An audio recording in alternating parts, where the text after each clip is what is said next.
Offer RB pain relief roll on 1 కొంటే 150, 2 కొంటే 1 ఉచితం. తలనొప్పి, వెన్నునొప్పి, మోకాల నొప్పి, కడుపుపురం మరియు దోమల మందు పైపుతగా మరెన్నో సమస్యలకు ఒకే మార్గం ఆర్బీ పెయిన్ రిలీఫ్ ఆయిల్.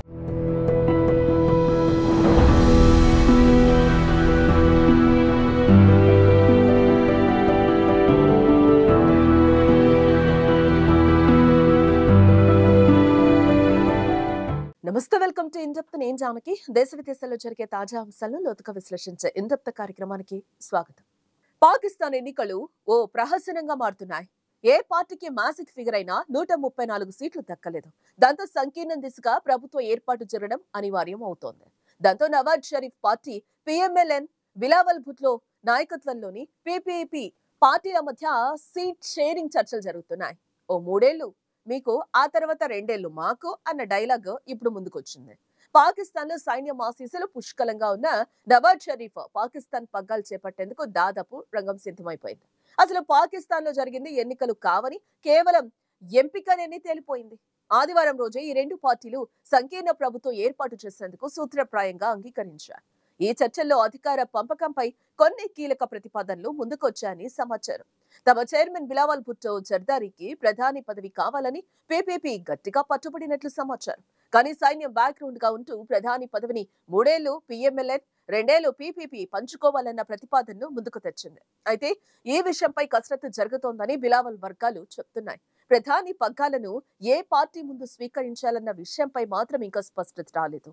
అయితే PMLN తరపున నవాజ్ షరీఫే ప్రధాని బాధ్యతలు చేపట్టే అవకాశం ఉందని భావిస్తున్నారు రాజకీయ విశ్లేషకులు. 265 జాతీయ అసెంబ్లీ సీట్లకు జరిగిన ఎన్నికల్లో PMLN కు 75 స్థానాలు దక్కాయి. ఇమ్రాన్ సారథ్యంలోని పాకిస్తాన్ తెహ్రీకే ఇన్సాఫ్ పార్టీ నుంచి స్వతంత్రులుగా పోటీ చేసిన అభ్యర్థులు అత్యధికంగా 101 స్థానాలు సాధించారు. అయితే అధినేత జైల్లో ఉండటం, సైన్యం కక్షగట్టి వెంటపడటంతో ఇమ్రాన్ ఖాన్ ఇప్పట్లో బయటకు వచ్చే అవకాశమే లేకుండా పోయింది. దాయిదీ దేశంలో ప్రస్తుతం నెలకొని ఉన్న పరిస్థితుల్లో నవాజ్ షరీఫ్ పార్టీ అధికారంలోకి రావాలంటే 54 సీట్లలో విజయం సాధించిన PPP మద్దతు తప్పనిసరిగా మారింది. PMLN, PPP పార్టీలు కలిస్తే మొత్తం 129 సీట్లు అవుతాయి. 6 స్వతంత్రులు కూడా ఆదివారం పార్టీలో చేరినట్లు PMLN ప్రకటించింది. 17 సీట్లు నెగ్గిన MQM-P తోనూ చర్చలు జరుగుతున్నాయని తెలిపింది. ఇదిలా ఉండగా సంకీర్ణ ప్రభుత్వంలో తాము చేరే ప్రసక్తే లేదని ఇమ్రాన్ సారథ్యంలోని పాకిస్తాన్ తెహ్రీకే ఇన్సాఫ్ PTI స్పష్టం చేసింది. వారితో కూటమి కట్టే కంటే ప్రతిపక్షంలో కూర్చోవటానికి ఇష్టపడతామని తెలిపింది.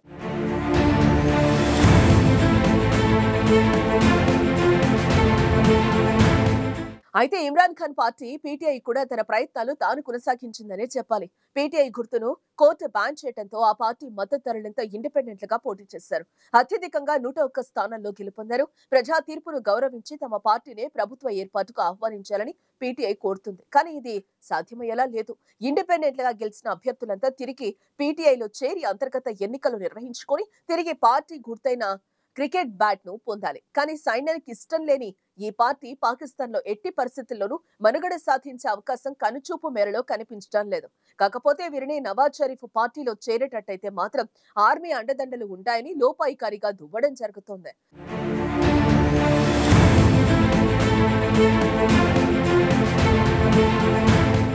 పాకిస్తాన్ లో నవాజ్ షరీఫ్ నేతృత్వంలోని సంకీర్ణ ప్రభుత్వం అధికారంలోకి ఉండటం దాదాపు ఖాయమైంది. ఇమ్రాన్ ఖాన్ పార్టీ పాకిస్తాన్ తెహ్రీకే ఇన్సాఫ్ PTI ప్రతిపక్షంలో కూర్చోనుంది. ఆదివారం ఇమ్రాన్ ఖాన్ జైలు నుంచి పంపిన విజయోత్సవ సందేశంలో ఫలితాన్ని తారుమారు చేసిన ఆ రిటర్నింగ్ అధికారిపై చట్టపరమైన చర్యలు తీసుకుంటామని హెచ్చరించారు.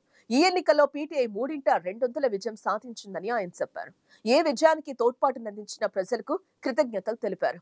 ఇటు మరోవైపు ప్రభుత్వం ఏర్పడక ముందే పాకిస్తాన్ స్టాక్ మార్కెట్ కుదేలైంది. సంకీర్ణ ప్రభుత్వ స్థిరత్వంపై సందేహాలు లేవనెత్తుతూ సోమవారం పాకిస్తాన్ స్టాక్ మార్కెట్ లో బలహీనత కనిపించింది. సూచీ 1000 పాయింట్ల డైవ్ తీసుకుంది. పాకిస్తాన్ లో సార్వత్రిక ఎన్నికల తర్వాత చాలా ఆలస్యంగా ఓట్ల లెక్కింపు పూర్తయింది.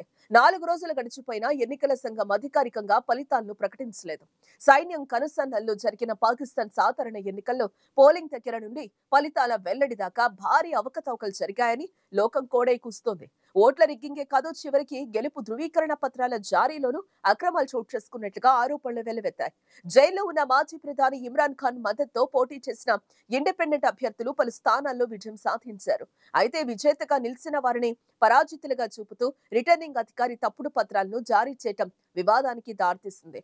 భారీగా అక్రమాలు చోటు చేసుకున్నట్లు ఆరోపణలు రావడంతో 10 కేంద్రాల్లో సోమవారం రీపోలింగ్ నిర్వహిస్తున్నట్లుగా ఎన్నికల సంఘం తెలిపింది. ఈసారి జరిగిన పాకిస్తాన్ ఎన్నికల్లో ప్రజా తీర్పు కొంత స్పష్టంగాను, మరోవైపు కొంత సంక్లిష్టంగాను కనిపిస్తోంది. ఎన్నికలకు ముందు రేసులో ముందంజలో ఉందని భావించిన నవాజ్ షరీఫ్ నేతృత్వంలోని పిఎంఎల్ఎన్ అతిపెద్ద పార్టీగా అవతరించిందని చెప్పుకోవచ్చు. ఈ ఎన్నికలతో ఇమ్రాన్ ఖాన్ పార్టీకి ఉన్న ప్రజాదరణ కేవలం సోషల్ మీడియాలో నీటి పుడక కాదని, పార్టీకి నిజమైన అంకిత భావం కలిగిన మద్దతుదారులు ఉన్నారని నిరూపితమైంది. పీటీఐ అధినేత ఇమ్రాన్ ఖాన్ ఈ ఎన్నికల్లో పోటీ చేసేందుకు అనర్హుడు అవ్వడమే కాకుండా జైలు పాలు కూడా అయ్యారు. 2022లో ప్రధానమంత్రి పదవి నుంచి తప్పుకున్న తర్వాత రాజకీయ దురుద్దేశంతోనే ఈ కేసులు నమోదు చేశారని ఇమ్రాన్ ఖాన్ అంటున్నారు.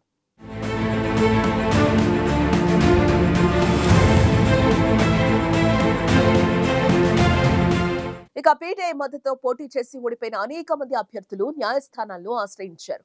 ఎన్నికల్లో రిగ్గింగ్ జరిగిందని ఆరోపించారు. ఫలితాల వెల్లడిలో జాప్యమే అందుకు నిదర్శనమన్నారు.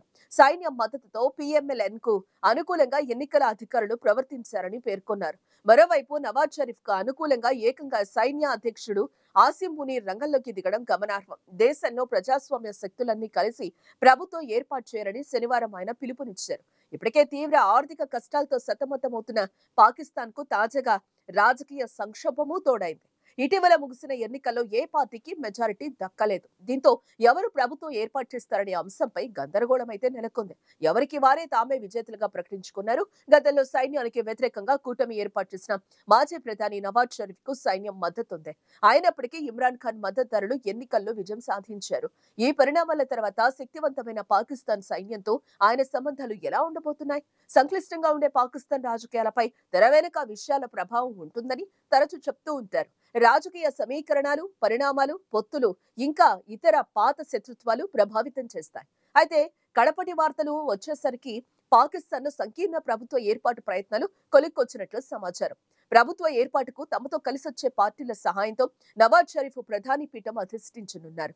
ఆయన ఇమ్రాన్ ఖాన్ కు చెందిన పీటీఐను తప్ప మిగిలిన పార్టీలన్నింటినీ ఆయన సంప్రదించారు. మొత్తం మీద ఎన్నికల ఫలితాలు అందరి అంచనాలను తారుమారు చేశాయి. ముందుగా ఊహించినట్లుగా ఎన్నికల ఫలితాలు లేవని మాత్రం ఖచ్చితంగా చెప్పొచ్చని అంటున్నారు విశ్లేషకులు.